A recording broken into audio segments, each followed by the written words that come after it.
माननीय अध्यक्ष महोदय, माननीय सदस्य ने एक और महत्वपूर्ण सवाल पूछा है। फसल बीमा योजना पहले भी थी, लेकिन वो डिफेक्टिव थी, उसमें कई परिवर्तन किए गए।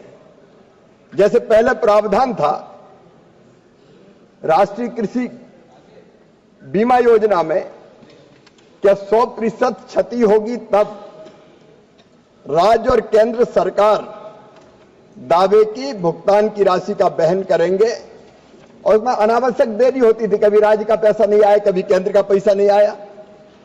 प्रधानमंत्री फसल बीमा योजना में संपूर्ण जोखिम बीमा कंपनी को वहन करना होता है। मैं माननीय सदस्य महोदय को बताना चाहूंगा, फसल बीमा योजना की इकाई पहले तहसील हुआ करती थी, गांव नहीं होता था, पंचायत नहीं होती थी।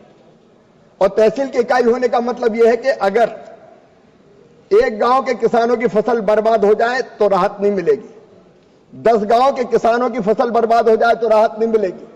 जब पूरी तहसील के किसानों की फसल बर्बाद होगी तब राहत मिलेगी। मतलब एक गांव 10 गांव के किसानों की फसल खराब हो तो वो भगवान से प्रार्थना करे कि सबकी खराब हो जाए तो हमें राहत मिलेगी। प्रधानमंत्री जी के नेतृत्व में यह फैसला किया कि प्रधानमंत्री फसल बीमा योजना में बीमा की इकाई ग्राम पंचायत को बना दिया गया, गांव को बना दिया गया, ताकि गांव में नुकसान हो तो दावा मिल जाए।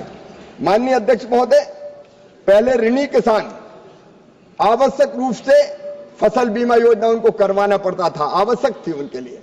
अब ये ऋणी हो चाहे गैर ऋणी हो, उनको स्वैच्छिक कर दी गई है, उनकी मर्जी, वो कराए चाहे ना कराए।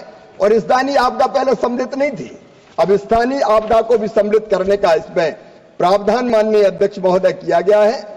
और इससे बढ़ के एक बात यह तय की है कि पहले हम कहते थे केंद्र सरकार के राज्य सरकार अपना हिस्सा देगी तब केंद्र पैसा जारी करेगी, अनावश्यक देरी होती थी। अब हमने तय किया है कि राज्य का पैसा देर से भी आए तो केंद्र सरकार का पैसा तुरंत किसान के खाते में डाल दिया जाएगा, ताकि तत्काल उसको राशि मिल जाए।